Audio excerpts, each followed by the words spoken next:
Hey there, everyone. I'm Storm Teammate Meteorologist Ashley Baylor in the News 8 Now Stream Center, and we have finally made it to Friday. I could not be happier that it is a Friday. I got to tell you, I've been doing radio all weekend, then I've been coming here to the TV side of things. So, I'm a little burnt out now. So, let's get right to it because we do have a few things to talk about. We have to talk about what's going on this weekend, and then beyond that, we're still keeping an eye on what is now Hurricane Erin.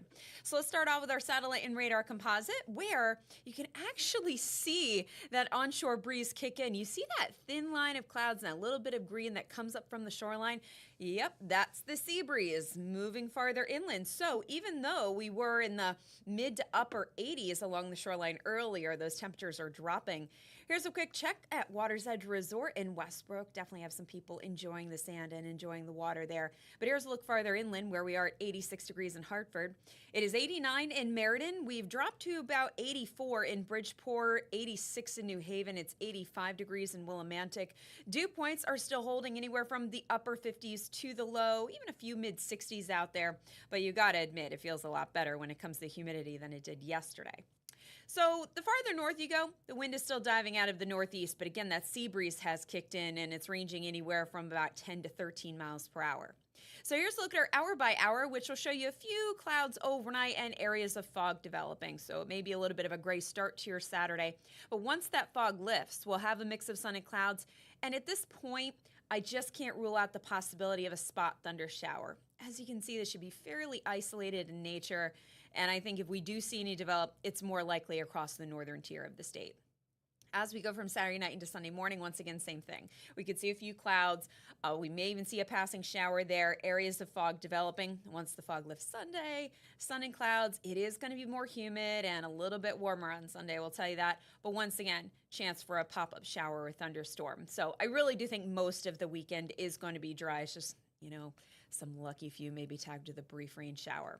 Now here's a look at Hurricane Erin, really looking healthy. And of course, if you were on the Leeward Islands right now, you'd probably be a little bit nervous. Now they are definitely getting some pretty nasty waves out there. They're also picking up on some wind. So, not the best situation for them, but they're not going to take the direct hit because as you can see, Erin already starting to make that turn to the west and northwest. So it's going to start on more of a northwesterly track.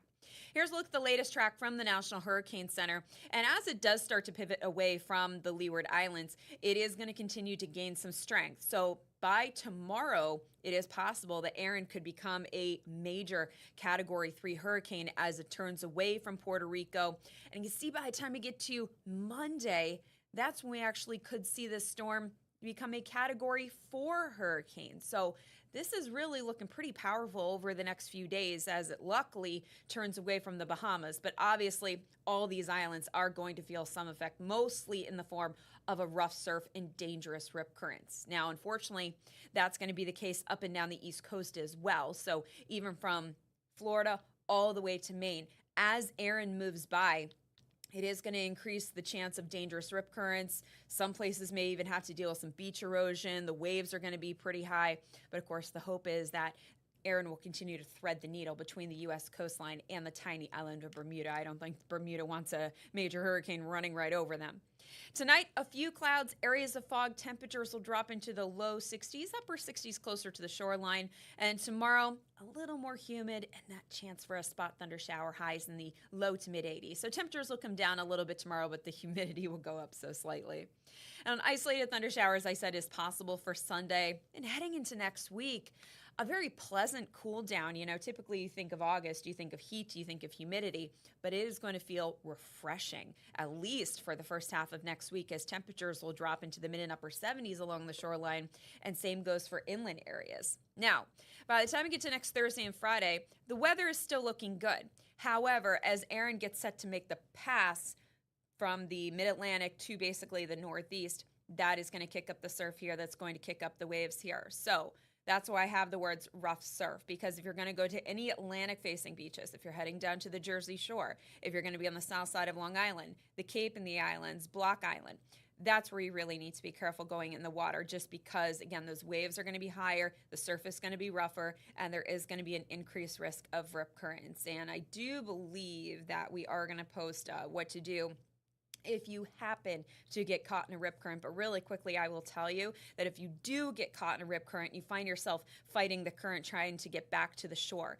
Try and swim parallel. In fact, this is what you should do. You shouldn't try, but swim parallel to the shore in hopes that some point you get out of that current and you can get back onto the beach. But if that doesn't happen, make sure you relax, try and stay calm, conserve your energy, if you will, try to float or try to tread water, and then wave your hands and yell for help. So that's, the scenario. If you just find yourself you can't swim parallel to the shore, that's the next thing you should do.